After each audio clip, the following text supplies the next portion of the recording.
Dueling Dialogues is brought to you by our affiliates at IX Web Hosting. Click the banner on the rightleftchronicles.com to get up to 40% off your first year of the best hosting on the planet. Today's episode of Dueling Dialogue is brought to you by Saucy Eva. GMA's marinade is coming soon to a plate near you to gourmetize your meats and proteins.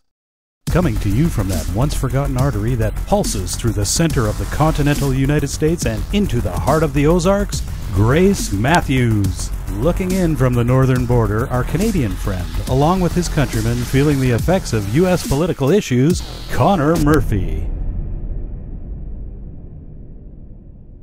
Welcome to Dueling Dialogues, episode 42. I'm Connor Murphy here with Grace Matthews. Hi, Grace. How you doing today? I'm doing great. It's Thanksgiving Eve, and I'm looking forward to having a little turkey tomorrow. I know you all have already had your Thanksgiving, but us Americans, we make a bigger deal out of it because we're so damn self-absorbed.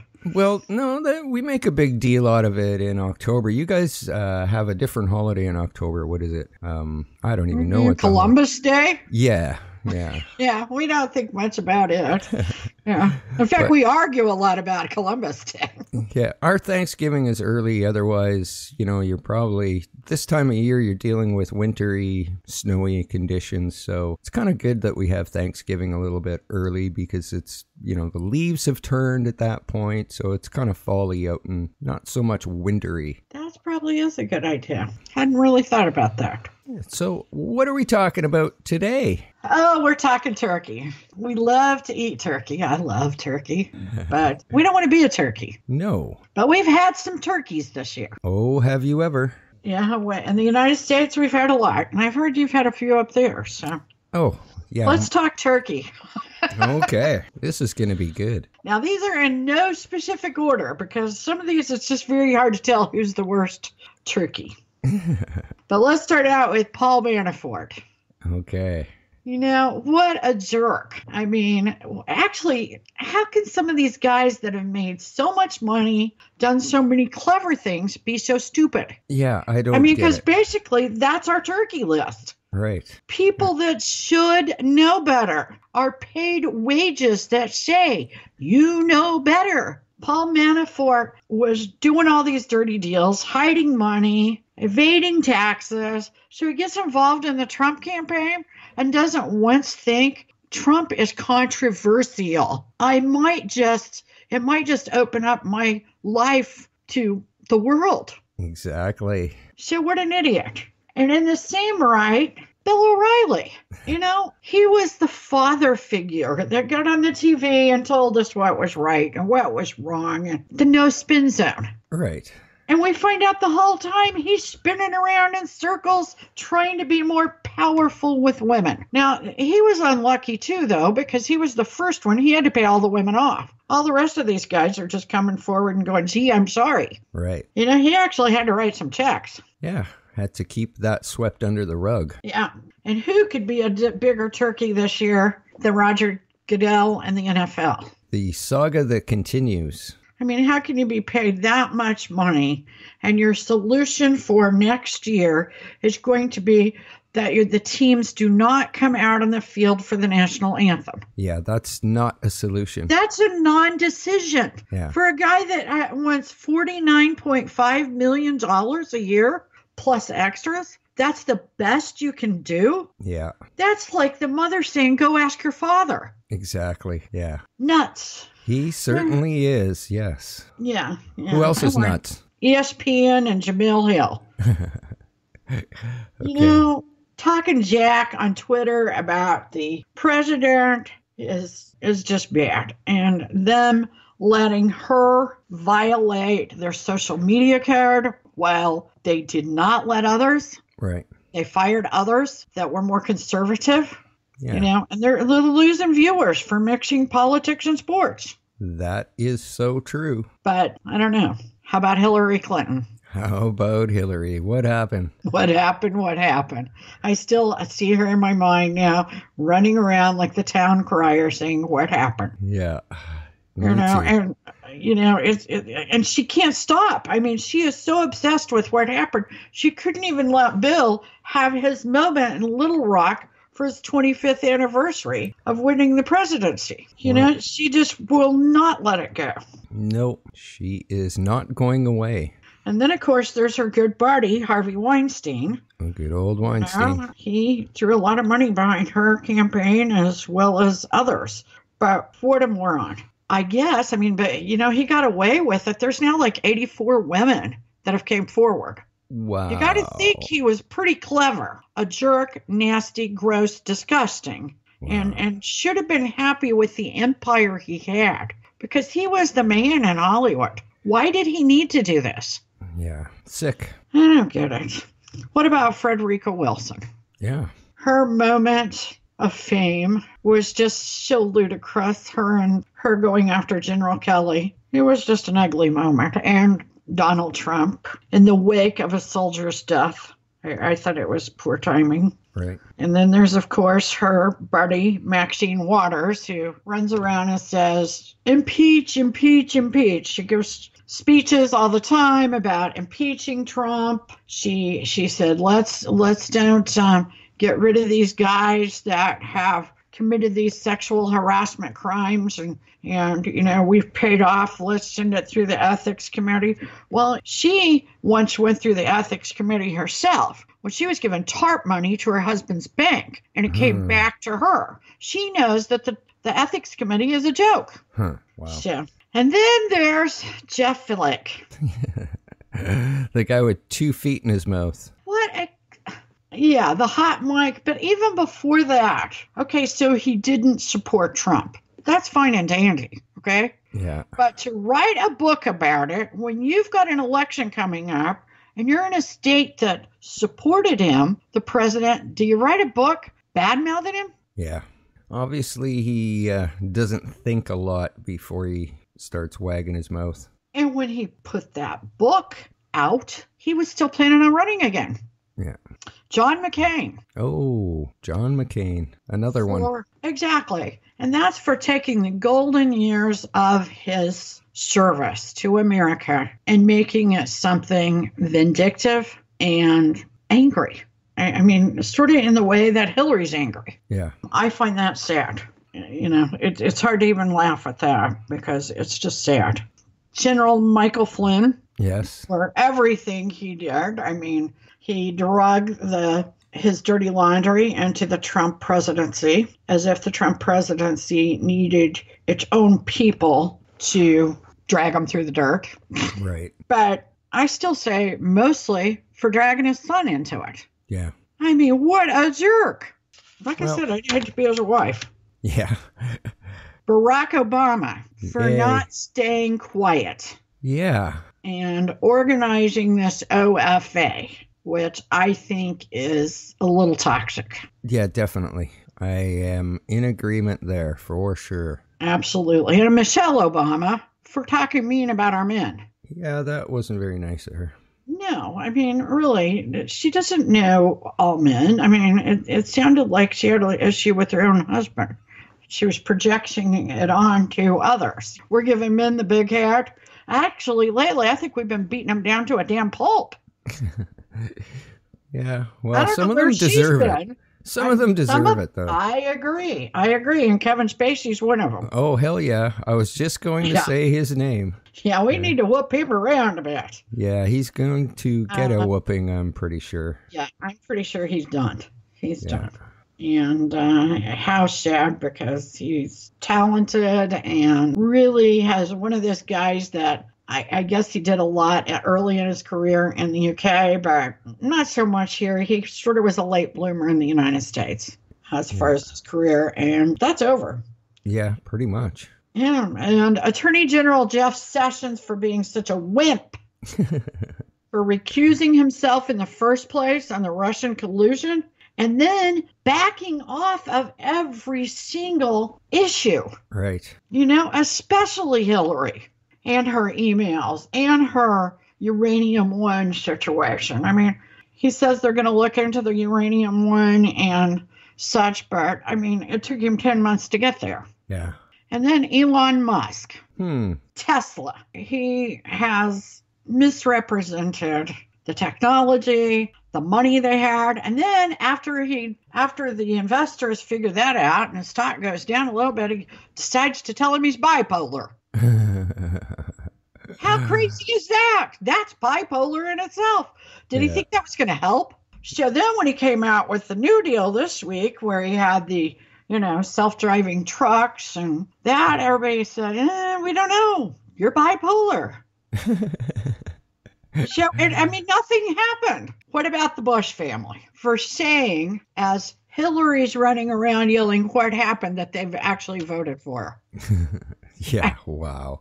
How stupid. Say nothing. We pretty much figured out you didn't vote for Trump. Yeah. But come out at this stage of the game, when you've got Uranium One and what happened out there running around, you say you voted for? Crazy. Yes. And then there's going to be a little more happening with the Bush family, I think. Oh, yeah. They're not going away. No, they're not going away. Okay, then I have to be careful the way I word this one. All the women who claimed they came forward about sexual harassment, but they didn't come forward for themselves. They came forward for the pitiful others, especially those in the Midwest. Thank you very much. We've been coming forward a long time. And we're kicking asses, okay? We are not. It's you that have learned from us. Right. Took you a long time, but we're taking care of it. Unfortunately, we have more of a problem with pedophilia because of it. Because guys in these parts, they don't mess around with women too much. Unfortunately, they mess around with children, and that's bad. Yeah. Yeah, we have terrible troubles throughout the Midwest with that. What about Judge Roy Moore? Yeah. I mean, he's not going away. He's not going away. And I really wish he could have, so another Republican could have got in there somehow, some way. It's not going to happen. No. I think he needs to stay in court. I think all these men, I don't think you can just say, he touched me. Right. And then the guy doesn't have a job. Yes. I think they need more than that. I'm not saying anybody's lying. But I also think you have to be careful about a judge, because somebody can walk into the court, get a list of some of their cases, and these can be people that have a vendetta for the judge. Yeah. So you have to be very careful on that. Actually, that tactic has been used before, not necessarily to take them down running for office, but for other reasons. Wow. So Christie. Clearing the beach and having his family at the beach that day. And yeah, that was... banned everyone else from the beach. I think that was just... public relations nightmare. He made it pretty much through Bridgegate, but that was the nail in his coffin right there. Yeah. And he didn't look that great on the beach. No, he looked like a beached whale. He did look like a beached whale. Okay, and what about the jerks that protest the speakers at Berkeley and other campuses? They have incited violence. I'm saying protesters. I'm talking rioters. Freedom of speech is what makes us different. It's what makes us free. You're exactly right. What about Andy Lack at NBC for hiring Megyn Kelly? Yeah. That's been the biggest thorn in NBC's side in a long time, maybe ever. Right. Yeah, not a good move. And what about the idiot, Charlie Rose, a very respected, probably as of recent years, the most respected man in news. He got more interviews with Barack Obama than anyone did. Right. And now 8 women have come forward. He even walked around naked in front of a couple of them. Ew. Ooh. Once you reach 74 years old, do you really think you should be running around naked? Yeah, nobody in the world wants to see old man. No. Ew. And then we have to lump all together all the other sexual harassers and the ones that are to come, because we know they're coming. They're coming every 5 minutes. Yeah. Downstream, we don't have time to mention them all. Yeah, it's getting to be a little much. Every day there's 2-3 more, it seems. Oh, exactly. There's 2 or 3 more today. Can't keep up anymore. No. Nancy Pelosi. Yeah. She just is a hypocrite. Over and over again, they play the tape of her saying, we have to pass this bill to know what's in it.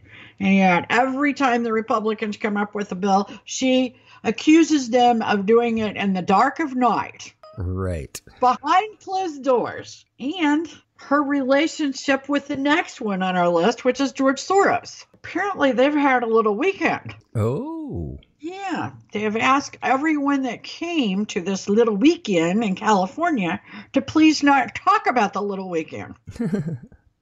They're going to regroup the resistance.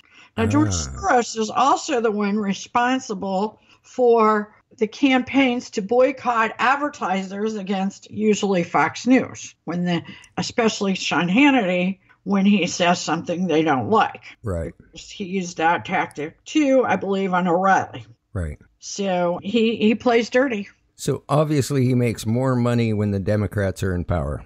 Yeah, which is interesting because he's a progressive almost to the point. He's very, very rich, of course, but he's almost to the point of a socialist. Yeah. I mean, I don't understand that from a very rich person. I mean, I don't know. I don't understand. Well, it obviously benefits him financially. He's not really motivated about anything else, I'm sure. That seems true.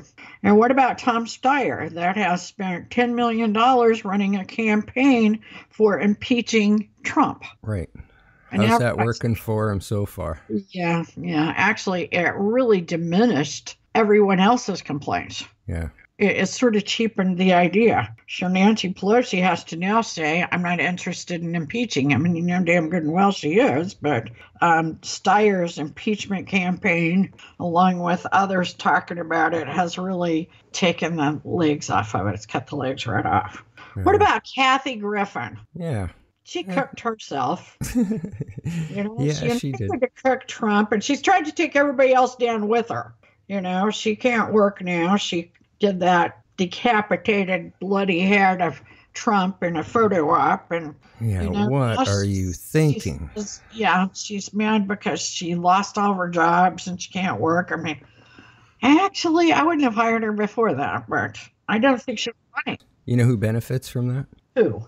We do. Yeah, we don't have to see her. That's good. Next is Tony and John Podesta. Whoa, there's a couple. Yeah, we're going to hear more about them and their connection to the Russian-inspired Trump dossier and the Russian collusion and more. Yeah. And last but not least, your favorite, Megyn Kelly. My favorite. Yes, my favorite turkey. What an opportunist. Yes. Well, I don't know. Yeah, she's going to be on the turkey list maybe next year too. So. We've got some Canadian turkeys, too. Oh, goody. You've got some real turkeys. Yeah, for sure. And probably two of the biggest ones are Bill Morneau and Trudeau, of course, himself. So while you guys have been playing along with yourselves in the United States, other things in the world have been going on, and there was this big release of what we call the Paradise Papers. Oh, boy. So they were released to the ICIJ, which is the International Consortium of International Journalists. There was 13 million documents that pointed the finger at 120 politicians and leaders, some corporations, Apple, Uber. Queen Elizabeth was on the list, as well as Bono from YouTube. And they basically gave up the corporate registries of 19 tax havens, and they all had vast fortunes in it. So yeah, about 3,000 Canadians are in the document, but this is worldwide, so. Sure, but we have 3,000 Canadian turkeys? Yeah, so I'll start naming them now. No, I'm just kidding. We've got a lot of accusations about the Liberal Party and Justin Trudeau, and Bill Morneau, by the way, is our finance minister, so he makes our tax laws. So it was, very interesting that, some of the journalists out there dug up that his family owns a villa in France, which he forgot to claim. Oh, yeah, I always forget about my villa in France. Yes. And Trudeau's financial go-to guy was in these Paradise Papers as well. And he controls the money for the Liberal Party of Canada. So Do you have something called a conflict of interest? Yes. Well, Morneau got his. He was dealt with, with a swift fist and a $200 fine. Oh, my goodness. Could he afford that? Well, I think the shares he still has in his company, it's supposedly in blind trust, but he moved his company to Barbados, which is one of the tax havens. Exactly. How convenient. Yeah, and when they started digging on it, they didn't even have him listed as stepping down from the company in the Barbados. So that was just an error. It was fixed. So no $200 fine for his $32 million, I think, is what his shares are in this company. Oh, my gosh. Yeah, I think he can afford that $200 fine. He probably certainly can. Yeah, but that tells you one thing, that over here in Canada, we also got a swamp. Yeah, you do. You do. Well, we can't be all negative today. No. There's a couple of decadent desserts to pass out. Oh, good. The first one should go to the Uranium One informant that will testify on the sale of uranium, the payoffs, and the contributions related to the uranium deal that went to the Clinton Foundation. Ooh, nice. Yes. Yeah. We are going to hear a lot more about this. We're going to be talking a lot more about this. But the final dessert with the great big cherry on top goes to Donna Brazile for making the conversation productive.